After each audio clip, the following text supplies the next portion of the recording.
अब इस चैप्टर का अगला सवाल रहेगा क्वेश्चन नंबर 5। क्वेश्चन नंबर 5 के भाग है, जिसमें पहला भाग कुछ इस प्रकार से लिखा हुआ है। इसके पहले भाग में लिखा है ए बी एक ऊर्ध्वाधर दीवार है जिसका बी भाग भूमि के संपर्क में है। ऊर्ध्वाधर दीवार है जिसका बी भाग भूमि के संपर्क में है। ए सी सीढ़ी है। ए सी सीढ़ी जमीन से सी बिंदु पर टिकी हुई है। यदि ए सी बी बराबर 60 डिग्री, बी सी बराबर 3 मीटर, तो सीढ़ी की लंबाई ज्ञात कीजिए। अर्थात इस प्रश्न में हमें एक दीवार के बारे में बताया जा रहा है। इस प्रकार से है दीवार, और इसे हम ए बी दीवार कह सकते हैं। इस दीवार का जो बी भाग है वो भूमि के संपर्क में है, ठीक। तो ये ज़मीन के संपर्क में, ये हो गया बी, ठीक, बी। फिर ए सी एक सीढ़ी है जिसका सी बिंदु भूमि के संपर्क में है। इस तरीके से यहाँ पर एक सी बिंदु है और ये ए सी इस तरीके से है, ठीक, ये सीढ़ी है, ठीक। तो इसमें बताया जा रहा है कि ये जो ए सी बी है, इसमें बताया जा रहा है कि ए सी बी ये जो एंगल है ये 60 डिग्री है, और बी सी ये यहाँ से बी और सी ये जो है 3 मीटर है, ठीक। तो हमें बताना है कि सीढ़ी की लंबाई, ये जो सीढ़ी है इसकी लंबाई यानी ए सी क्या हो जाएगी, ये हो गई सीढ़ी, ठीक ना। तो सीढ़ी की लंबाई हमें बतानी है कि कितनी है, ठीक। तो इसमें ये अज्ञात है, सीढ़ी की लंबाई हमें बतानी है, ठीक। ये हो जाएगी सीढ़ी, ध्यान दें, ये मैं लिख देता हूँ यहाँ पर, ये है सीढ़ी, ठीक। सीढ़ी की लंबाई कितनी है ये हमें बतानी है, ठीक। तो यहाँ पर ये क्वेश्चन नंबर 5 का पहला भाग है, हम लिख लेंगे यहाँ पर। तो सीढ़ी की लंबाई बतानी है तो लिखेंगे माना सीढ़ी की लंबाई बराबर कितना मान लें, सीढ़ी की लंबाई इसे हम L मान लेते हैं, ठीक। L मीटर है, इस तरीके से मान लेंगे, ठीक। तो ये जो हो जाएगी सीढ़ी की लंबाई हो जाएगी, ठीक। और यहाँ पर जो त्रिभुज दिख रहा है, इस त्रिभुज में हम देखें तो ये वाला जो कोण हो गया वो 90 डिग्री का कोण है, इसीलिए ये समकोण त्रिभुज है। ABC एक समकोण त्रिभुज है। तो हमें इन दोनों डेटा का यूज़ करके इस सीढ़ी की लंबाई बतानी है, ठीक। तो इस एंगल के रिस्पेक्ट में ये जो हो जाएगी, सामने की भुजा लंब हो जाएगी, लेकिन हमें इसकी ज़रूरत भी नहीं पड़ेगी क्योंकि यहाँ पर ये आधार हो जाएगी। ये लंब है तो ये आधार, और ये कर्ण हो गया, है ना। समकोण के सामने की भुजा कर्ण हो जाती है। तो लिखेंगे चित्र से, अब लिखेंगे चित्र, यहाँ पर लिखेंगे चित्र से, यानी जो चित्र दिख रहा है उसमें हम गौर करें तो लिखेंगे त्रिभुज ABC में। तो इस एंगल के रिस्पेक्ट में ये आधार और ये कर्ण, तो आधार और कर्ण का रिलेशन हमें लागू करना है, यहाँ पे अप्लाई करना है। तो आधार और कर्ण का रिलेशन जो होता है वो कॉस अनुपात के द्वारा हम दिखा सकते हैं, ठीक। तो त्रिभुज ABC में कॉस, किसका कॉस, 60 डिग्री का, कॉस ऑफ 60 डिग्री बराबर में हो जाएगा कितना, आधार बटे कर्ण, ठीक ना। तो यहाँ आधार कितनी है, आधार है BC, तो लिखेंगे BC बटे AC जो कि है AC कर्ण, है ना। वही सीढ़ी है और उसी को कर्ण हम यहाँ पर देख रहे हैं, वो कर्ण है, तो ये हो जाएगी AC। या अब यहाँ पर cos 60 डिग्री का मान यहाँ पर अप्लाई करना है। तो cos 60 डिग्री का मान आपको टेबल याद है तो आप टेबल से यहाँ पर अप्लाई कर सकते हैं, या फिर वासु फार्मूला से आप निकाल सकते हैं, ठीक ना। तो इसका वैल्यू जो हो जाएगा ये हो जाएगा 1/2। cos 60 डिग्री का मान होता है 1/2 बराबर BC कितनी है, वो है 3 मीटर, ठीक। और AC है L, ठीक, जिसे हमने L मान लिया है, L हो जाएगा, ठीक। अब इसे क्रॉस मल्टीप्लाई कर देंगे तो लिखेंगे या क्रॉस L एकम L हो जाएगा बराबर 2 3 6, है ना, 2 × 3 मीटर यानी 6 मीटर हो जाना है, ठीक। इसीलिए लिखेंगे अतः सीढ़ी की लंबाई कितनी, 6 मीटर, ठीक ना।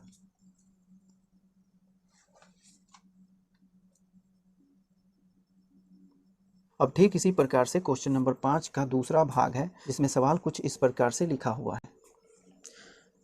इसमें लिखा है एक मजदूर दीवार पर ईंट पहुंचाने के लिए सीढ़ी पर चढ़ रहा है जिसका ऊपरी सिरा दीवार के शीर्ष तक पहुंचता है। दीवार की ऊंचाई 15 मीटर तथा सीढ़ी का भूमितल के साथ बना कोण 60 डिग्री है। सीढ़ी के ऊपरी सिरे तक चढ़ने के लिए मजदूर द्वारा तय की गई दूरी निर्धारित करें। अर्थात इस प्रश्न में एक सीढ़ी और एक दीवार तथा एक मजदूर की बात बोली जा रही है। बोली जा रही है कि एक दीवार है इस प्रकार से, ठीक, और एक सीढ़ी है जो इस दीवार के शीर्ष तक जाती है। इस तरीके से सीढ़ी है भूमि तल से, और इस सीढ़ी के बारे में बताया जा रहा है कि ये जो सीढ़ी है ये भूमि तल से कितना का कोण बनाता है, देखें तो 60 डिग्री का कोण बनाता है।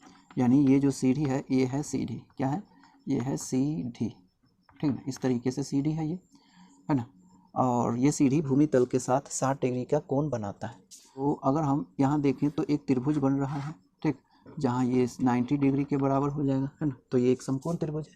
इसे हम कह देंगे ए, इसे बी और इसे सी, तो ए बी सी एक त्रिभुज बन जाएगा जिसे हम समकोण त्रिभुज कह सकते हैं, ठीक।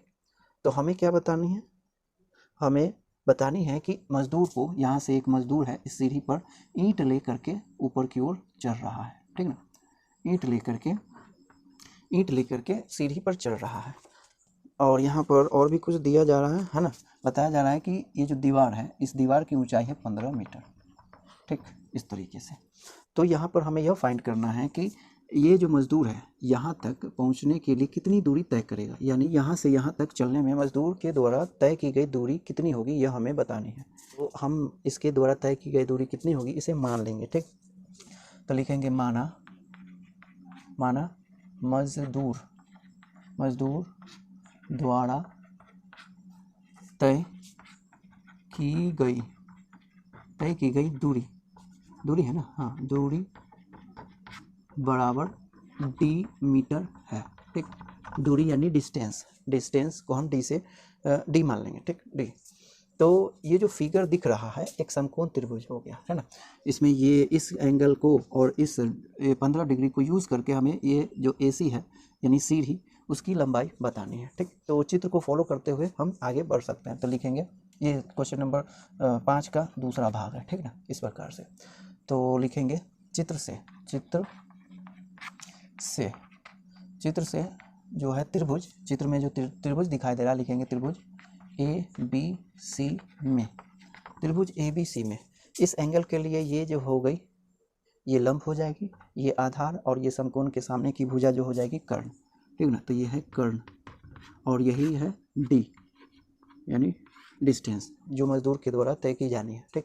और ये हो गई लंब, ठीक ना। तो लंब और कर्ण का रिलेशन हमें यहाँ पर अप्लाई करना होगा, और ये रिलेशन साइन अनुपात के द्वारा डिनोट किया जाता है ना।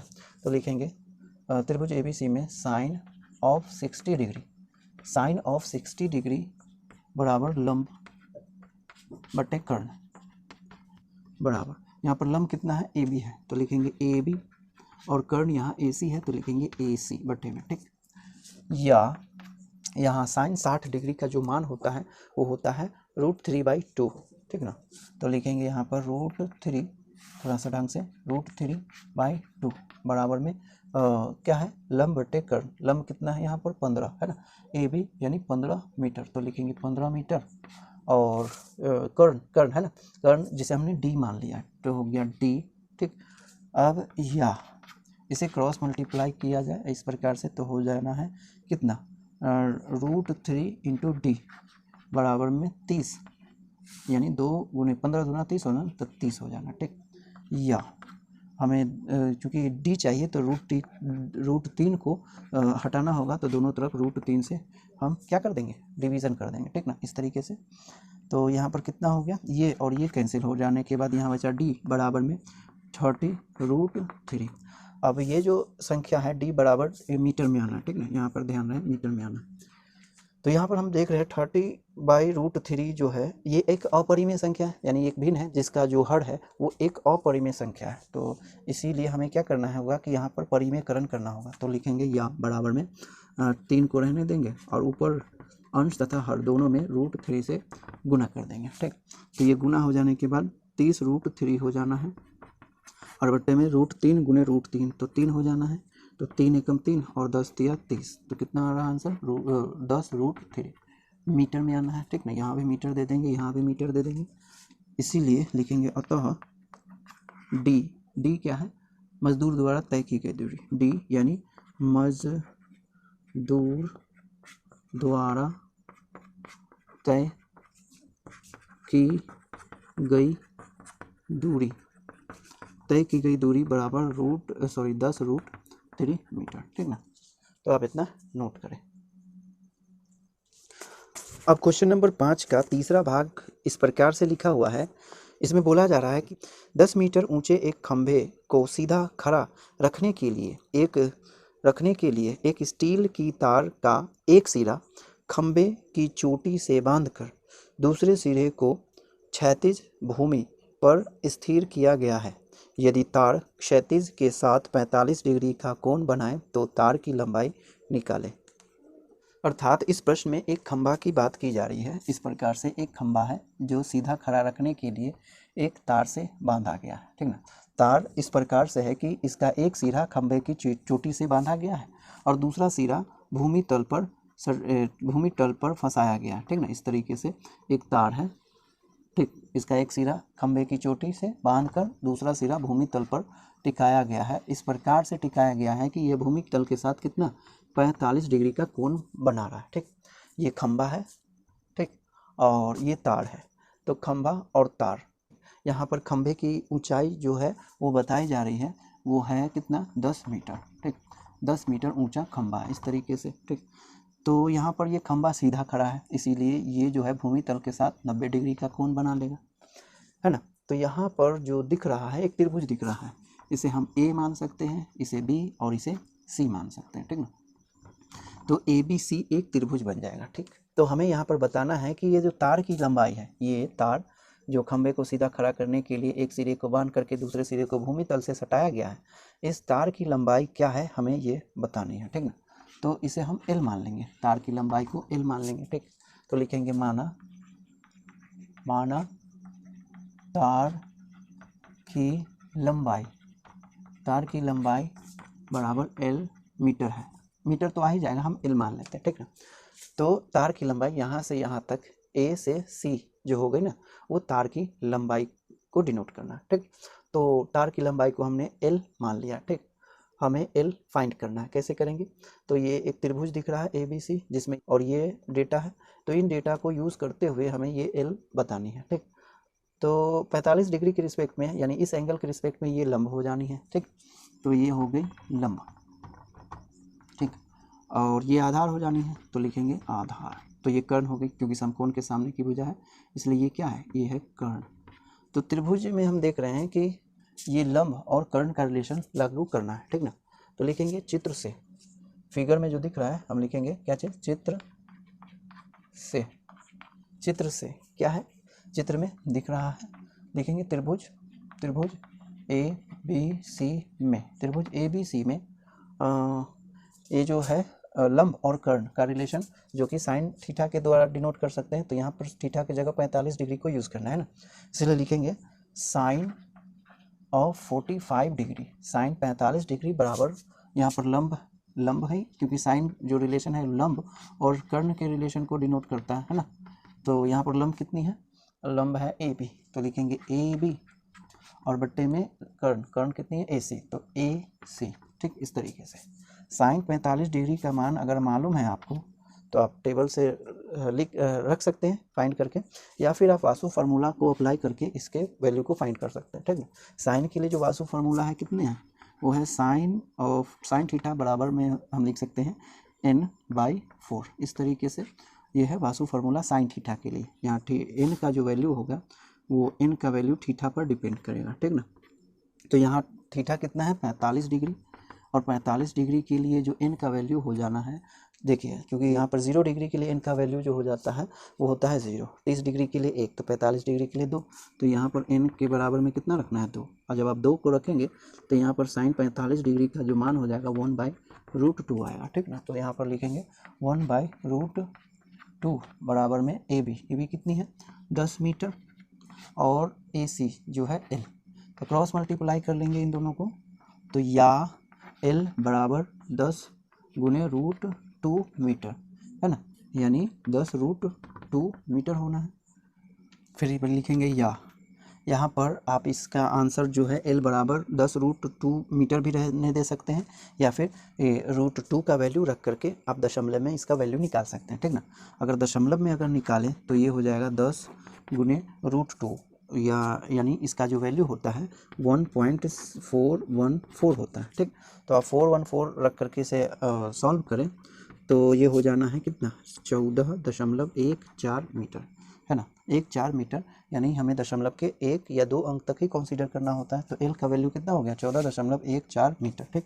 लिखेंगे अतः तार की लंबाई, है ना, तार की लंबाई 14.14 मीटर, ठीक। तो आंसर हो गया कितना, 14.14 मीटर, या फिर आप इतना तक भी आंसर छोड़ दें तो भी चलेगा, या फिर दशमलव में लाना चाहते हैं तो 14.14, ठीक।